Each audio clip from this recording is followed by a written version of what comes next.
السلام عليكم ورحمة الله وبركاته. ازيكم يا احلى متابعين؟ وحشتوني من الفيديو اللي فات. ان شاء الله هنعمل في فيديو النهاردة طريقة الكرنبيت او القرنبيط بطريقة زي كأنك بتاكلي كنتاكي بالظبط. هتعجبه وبتعجب الولاد. وهنعمل طبق كمان جنبه تتبيلة حلوة كده للبطاطس. ان شاء الله هتعجبكم، بس ما تنسوش لايك وشير وسبسكرايب لقناة هيبو كيتشن. ولأول مرة يشوفني في القناة وما يعرفنيش، أنا اسمي هبة. قبل ما نبدأ الفيديو زي ما تعودنا هنسمي الله ونصلي على الرسول. اللهم صلي وسلم وبارك على سيدنا محمد وعلى آله وصحبه وسلم. هنسمي الله كده وهنجيب طبعا القرنبيط ده أو الكرنبيط زي ما بقى بتسموه. طبعا انت بتجيبيه كده زهرات، بتشطفيه كويس وبحط حلة على النار عشان اسلقه. بحط في الحلة دي بحط مية وملح وكمون. لو في كمون حصى طبعا يبقى كويس. طبعا بعد ما يتسلق زي ما انتوا شايفين كده، بصوا شكله بيبقى ابيض كده وجميل. ممكن تحطي معاه حبة لبن، بيديله لون حلو برضو، بيديله قيمة غذائية، بس بصراحة انا ما حطيتش. هنعمله تتبيلة حلوة ان شاء الله هتعجبكم. ايه هي التتبيلة؟ سهلة وبسيطة وبطعمه مختلف. مش هنحتاج لبيض خالص. يعني طبعا البيض غالي وكده دلوقتي، فاحنا هنعمل زي احنا بنعمل دلوقتي فيديو توفير شوية. فاحنا هنجيب بعد ما نسلق الكرنبيط هنجيب توم باودر. آم، ممكن تحطيه وممكن لأ. هنحط طبعا دقيق، ملح وفلفل ويا بنات هنحط له بابريكا. هنحط له بيكنج باودر. وهقول لكم ايه تاني. بصوا هنحط دقيق كده، يعني مثلا بتاع كوبايتين صغيرين، ده بالويم كده على حسب مقدار الكرنبيت اللي عندك. هتحطي له قد ايه؟ هتحطي له معلقتين كده بابريكا بيدي له لون حلو. هنحط له معلقه فلفل اسود. هنحط له معلقتين ملح. بصوا زي ما انتم شايفين كده معلقتين ملح حلوين. هنحط له ايه تاني؟ بهارات. دي يا بنات كمون. هنحط له معلقه صغيره بيكنج باودر. ليه؟ عشان يبقى هش كده وحلو معانا. في بقى سر من الاسرار. جربوها هيعجبكم. في اكياس بتتباع كينود بتاعه تتبيله البطاطس، جيبيها كده من بره، خطيره يا بنات. جربيها، خطيره. ده تكه كده، ده سر من الاسرار. و... وهنحط له بقى شويه ميه ونعمله زي العجينه. شايفين؟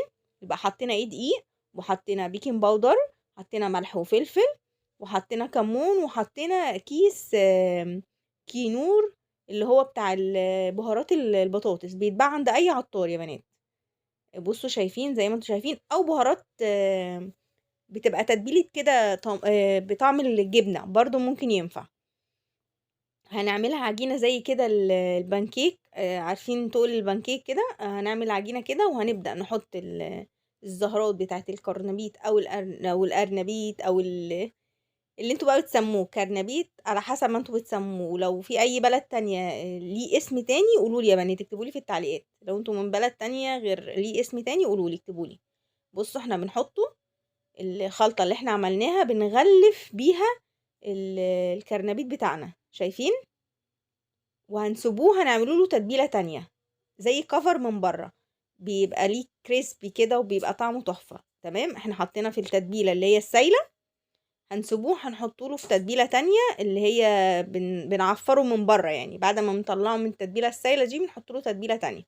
هو برضو دقيق، برضو مثلا كوبايتين صغيرين، 3 4 معالق على حسب برضو المقدار اللي عندك. وهنحط تاني؟ عارفين كيس فيجيتار الحراق او اللي هو البارد يا بنات؟ برضو دي تكه تانية. جيبي كيس وفضيه طبعا. انت عايزاه بارد، انت عايزاه حراق، براحتك. انا بجيب بصراحه وبفضيهم في علب احسن لي. يبقى هنخلط التتبيله التانية اللي هي دقيق وكيس فيجيتار بقى، يا اما حراق يا اما بارد على حسب ما انت بتحبي. بصوا، وهنغلف الكرنبيت بتاعنا زي ما انتوا شايفين. هيبقى خطير. هتحسي انك بتاكلي كنتاكي بالظبط. ما فراخ كنتاكي. انت ما بتاكليش، مش بتاكلي كرنبيت. وهيعجب الولاد قوي. طبعا هحطوه في زيت. الزيت ده انا كنت قاليه فيه قبل كده. طبعا انت عارفين الزيت غالي، فاحنا بقى مش كل قليه هنقلي قليه ونكب الزيت. لا، ممكن نعمل قليتين فيها، 3 بالكتير. بصوا البطاطس اللي انا بقول لكم عليها. هنجيب بطاطسايه حلوه كده ونقطعها طرنشات ونسلقها 3 ارباع سوا يا بنات، عشان بس ما تتهريش. وهوريكم تتبيله ليها حلوه، وهوريكم واحنا بنعملوها. بص احنا بنقلي الكرنبيت كده حلو في الزيت. تمام. الزيت ده احنا هنقلي بعديه البطاطس، احنا مش هنقلبه، لا احنا عايزين نوفر، احنا كده يعتبر ايه فيديو توفير يعتبر، فاحنا بنوفر في كل حاجة. يبقى الزيت اللي هقلينا فيه الكرنبيط هنقلي فيه برضو ايه البطاطس. إيه زي ما انتوا كده شايفين يا بنات. بصوا بعد ما احمر كده، وهسمعكم في الفيديو ده صوته إيه وانا باكله كده وهو مقرمش، تحفة، خطير خطير بجد. بصوا بصوا يعني انا عايزة اوريكم، شايفين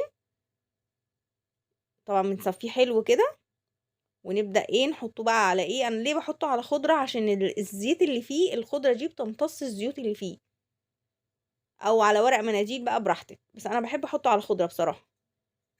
إيه لو الفيديو عجبكم وشفتوا ان انتوا حسيتوا ان انتوا استفدتوا منه، ما تنسوش يا بنات اللايك ودعوة حلوة منكم كده. بصوا انا بحط تاني حاجة، بحط ايه، بحط البطاطس دي هحمرها. طبعا احنا قلنا سلقناها 3/4 سوا، وهنبدأ بقى إيه نحمرها. شايفين بصوا الجمال، بصوا تاكلوا بالله عليكم ده شكله ايه ده؟ لو شفتيه تقولي ايه. مش باين ان هو كرنبيط. ممكن تعملي اقراص كمان لو تحبي، ممكن تخلي الزهرة بحالها كده زي ما انت بقى تحبي. انا حبيت اخليه لكم زهرة بحالها كده عشان اوريكم كأنه هو ان هو كنتاكي.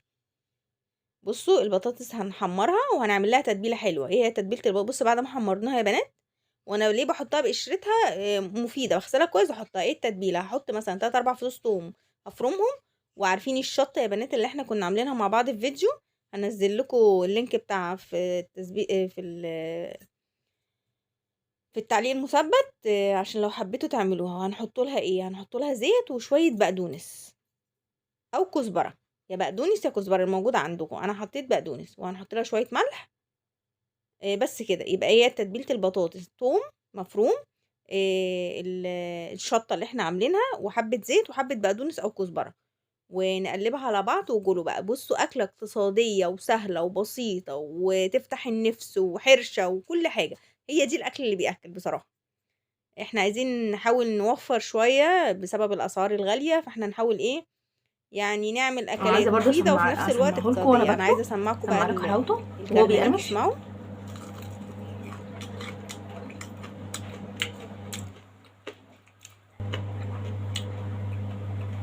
سامعين؟ خطير، بطاطس تحفه، مايونيز تحفه. ممكن لو عندك مايونيز كاتشب معلقه ومعلقه، تبداي تعمليهم كده. سمعتوا يا بنات؟ خطير. ممكن نجيب بقى ايه نعمل تتبيله جنبيها، مايونيز مثلا على كاتشب، معلقه مايونيز على معلقه كاتشب، برضو بطريقه حلوه كده. هنحطهم على بعض ونقلبهم على بعض. بس دي جنبيها تتبيله. ممكن تحطي بقى بدنجان مخلل، ممكن تحطي لفت، اللي يعجبك. يا رب تكون الوصفه النهارده عجبتكم، وتكون فيديو عجبكم. ما تنسوش اللايك، وان شاء الله اشوفكم في فيديو جديد ووصفات تانية. باي باي، مع السلامة. مع السلامة. مع السلامة.